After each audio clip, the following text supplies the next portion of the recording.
श्री सीताराम। श्रीमद् भगवद गीता अध्याय 4 श्लोक क्रमांक 36। इस भगवद गीता की ज्ञान यात्रा में आपका स्वागत है।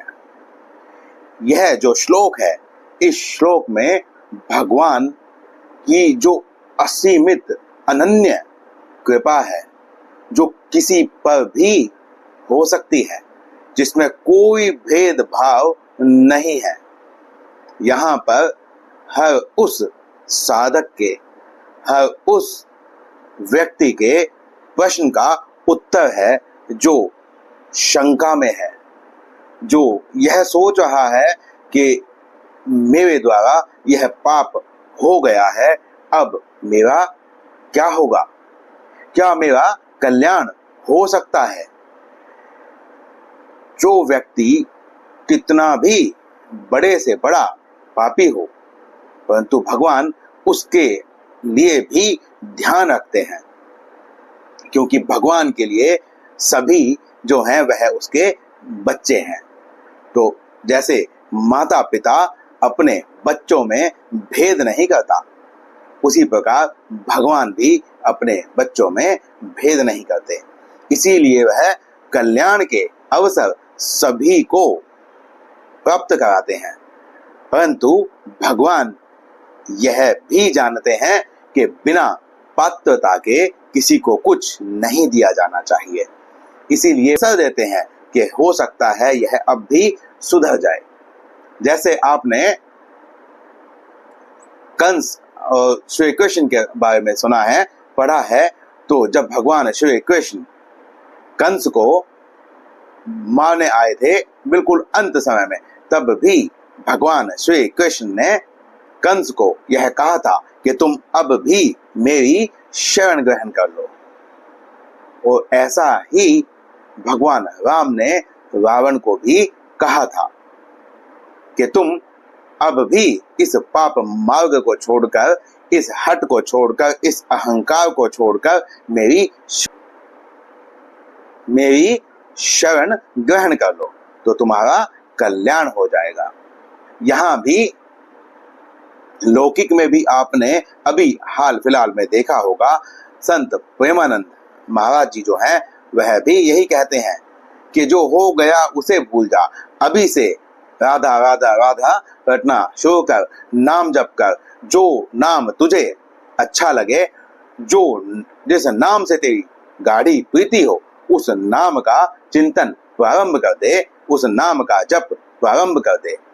कोई कहता है कि उसके घर में नाम जप करने से लोग परेशान होते हैं, उसे करने नहीं दिया जाता है, तो कहते हैं कि मन में कर ले, किसी को क्यों दिखाना है कि हम पूजा कर रहे हैं। तो भगवान भी इतने सरल हैं, भगवान इतने सरल हैं, मैं फिर कहता हूं भगवान इतने सरल हैं कि उनको बहुत सरलता से पाया जा सकता है। भगवान स्वयं बता रहे हैं। यह जो श्लोक है यह इस प्रकार है। इस श्लोक में भगवान कह रहे हैं, अपि चेदसि पापेभ्यः सर्वेभ्यः पापाकृतमः सर्वं ज्ञानफल विनैवं विजहन्ति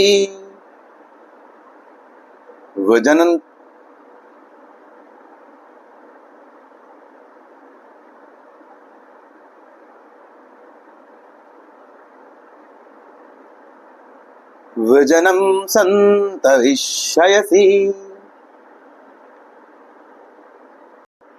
भगवान यहाँ पर अर्जुन से कह रहे हैं, क्योंकि अर्जुन ने यह पूछा कि यदि मैं महापुरुष गुरु के पास जाऊं और मैं तत्व ज्ञान को जान लूं, परंतु मुझसे जो पाप हुए हैं उन पापों का क्या होगा, मेरा कल्याण कैसे होगा।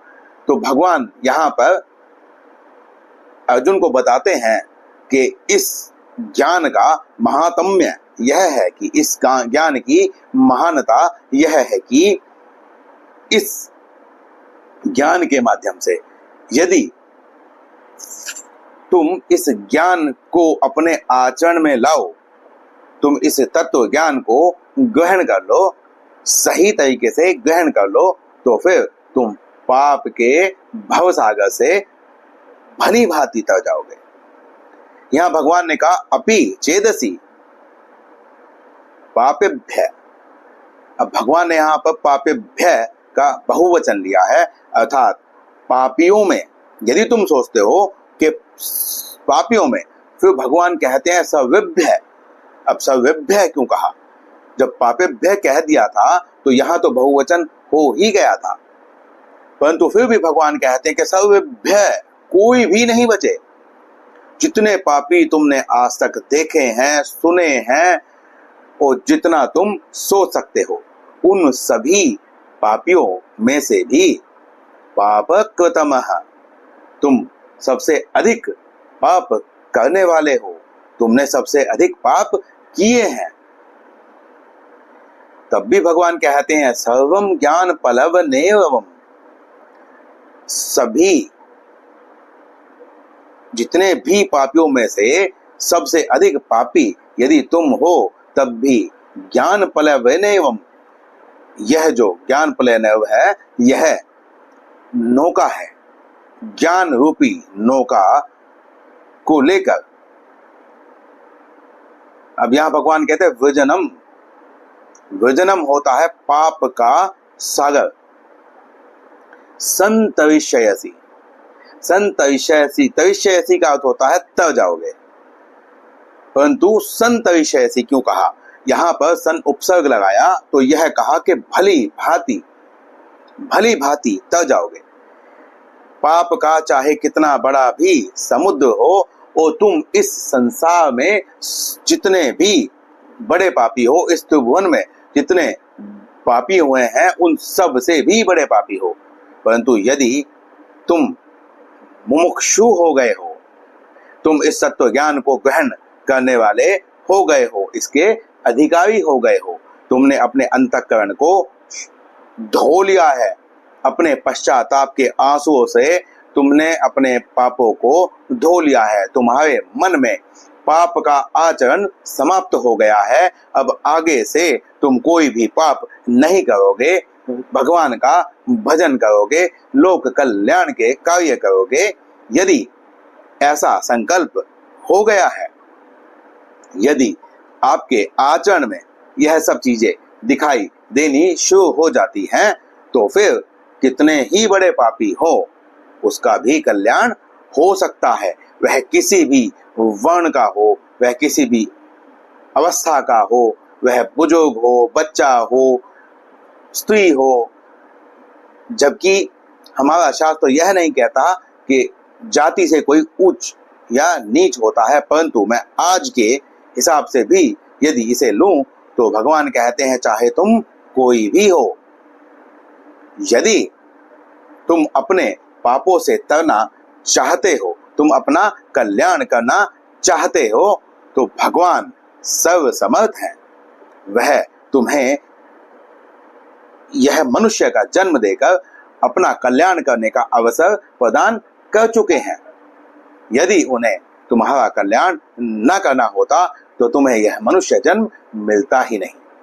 जब भगवान ने तुम्हें यह मनुष्य जन्म दे दिया है, तो फिर चाहे जितने भी पाप हो गए हों, उन सभी पापों से छूट जाने का अवसर भी इसी जन्म में प्राप्त है। अध्याय 3 में भी भगवान ने यह कहा था कि जब अर्जुन ने पूछा कि मेरा कल्याण कब होगा, इस कल्याण को होने में कितना समय लगेगा, तब भगवान ने यह कहा था कि जिस दिन तुम अज्ञान के मोह कलीलम सघन वन से, शास्त्रीय मत भेदों से तर जाओगे, एक तत्व जो है उसे जब तुम प्राप्त करने का संकल्प कर लोगे, किसी के साथ राग द्वेष नहीं रहेगा, किसी भी परिस्थिति में तुम समभाव रहोगे, और तुम्हारे जो कार्य हैं वह लोक कल्याण के होंगे तत्क्षण।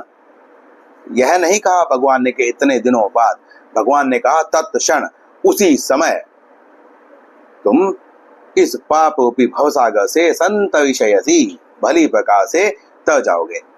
अब यहाँ पर भगवान ने नौका से समुद्र पार करने का उदाहरण दिया है। लौकिक में आपको कभी नहीं मिलेगा कि एक नौका से पूरे समुद्र को पार कर लिया जाए। तो यहाँ पे इस श्लोक में भगवान ने बड़ी से बड़ी उपमा देकर यह समझाया है कि तुम जितना सोच सकते हो, जितना तुम कर सकते हो, जो तुम समझ सकते हो, जो तुम्हारी इंद्रियों के वश में है, उतना सोच लो, उसके पश्चात भी तुम्हारा कल्याण हो सकता है। तो भगवान करुणा निधान है, वह करुणा करने में देर नहीं करते, वह करुणा करने में कोताही नहीं करते, परंतु हम करुणा के पात्र होंगे तभी हमें करुणा प्राप्त होगी। हमने पिछले श्लोक में भी बताया था कि पात्रता अनिवार्य है। किसी को दंड दिया जाना है तो वह उस दंड का पात्र है, तभी उसे दंड दिया जाना चाहिए। जो दंड का पात्र नहीं है, उसे यदि कोई दंड देता है तो फिर वह अत्याचार है और वह स्वयं के लिए पाप अर्जित कर रहा है। इसी प्रकार दान देने के लिए भी पात्रता देखनी चाहिए। जिसे आप दान दे रहे हो, क्या वह संत है? क्या वह उस धन का सदुपयोग करेगा? क्या उससे कोई वो व्यसन तो नहीं कर लेगा, कोई बुरा काम तो नहीं कर लेगा? यदि ऐसा हुआ तो फिर वह पाप आपके सर आएगा, क्योंकि वह दान आपने दिया है। इसीलिए चाहे दान करना हो, चाहे प्रेम करना हो, आप किसी से भी तो प्रेम नहीं कर लेते हैं ना। आप देखते हैं कि यह व्यक्ति प्रेम करने लायक है कि नहीं, आप यह भी देखते हैं कि व्यक्ति दुश्मनी करने लायक है कि नहीं। तो फिर आपको यह भी देखना चाहिए कि यह व्यक्ति पाप करने वाला है या पाप करने वाला नहीं है। आप उसे दान देते समय या दंड देते समय भी उसकी पात्रता का ध्यान रखिए। तो इस श्लोक में इतना ही। मिलते हैं अगले श्लोक में, अगले वीडियो में। श्री सीताराम।